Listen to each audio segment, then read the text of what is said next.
पहाड़ों पर रहकर सांसारिक जीवों में नव चेतना का निर्माण करने वाली स्कंद माता। नवरात्रि में 5वें दिन इस देवी की पूजा अर्चना की जाती है। कहते हैं कि इनकी कृपा से मूढ़ भी ज्ञानी हो जाता है। स्कंद कुमार कार्तिकेय की माता के कारण इन्हें स्कंद माता नाम से अभिहित किया गया है। इनके विग्रह में भगवान स्कंद बाल रूप में इनकी गोद में विराजित है।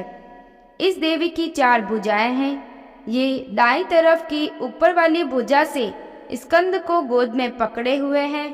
नीचे वाली भुजा में कमल का पुष्प है। बाईं तरफ ऊपर वाली भुजा में वरद मुद्रा में है और नीचे वाली भुजा में कमल पुष्प है।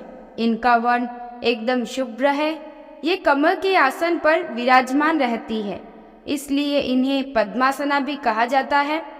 सिंह इनका वाहन है। पौराणिक कथा के अनुसार तारकासुर नाम का एक राक्षस था, जिसका आतंक बहुत बढ़ गया था। लेकिन तारकासुर का अंत कोई नहीं कर सकता था, क्योंकि भगवान शिवजी के पुत्र कार्तिकेय के हाथों ही उसका अंत संभव था। ऐसे में मां पार्वती ने अपने पुत्र स्कंद यानी कार्तिकेय को युद्ध के लिए प्रशिक्षित करने के लिए स्कंद माता का रूप धारण किया। स्कंद माता से युद्ध का प्रशिक्षण लेने के बाद कार्तिकेय ने तारकासुर का अंत किया। कार्तिकेय को देवताओं का कुमार सेनापति भी कहा जाता है।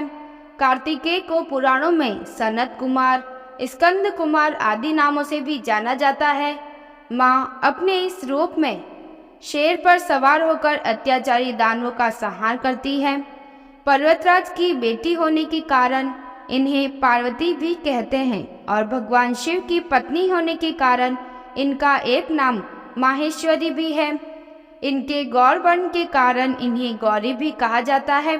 माँ को अपने पुत्र से अधिक प्रेम है, इसलिए इन्हें स्कंद माता कहा जाता है, जो अपने पुत्र से अत्यधिक प्रेम करती है।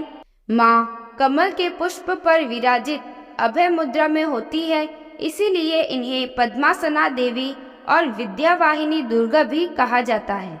स्कंद माता की पूजा करने और कथा पढ़ने या सुनने से संतान सुख की प्राप्ति होती है। स्कंद माता की कृपा से मूढ़ भी ज्ञानी हो जाता है। शास्त्रों में इसका काफी महत्व बताया गया है। इनकी उपासना से भक्त की सारी इच्छाएं पूरी हो जाती है, भक्त को मोक्ष मिलता है। सूर्यमंडल की अधिष्ठात्री देवी होने के कारण इनका उपासक अलौकिक तेज और कांतिमय हो जाता है। अतः मन को एकाग्र रखकर और पवित्र रखकर इस देवी की आराधना करने वाले साधक या भक्त को भवसागर पार करने में कठिनाई नहीं आती है। इनकी पूजा से मोक्ष का मार्ग सुलभ होता है।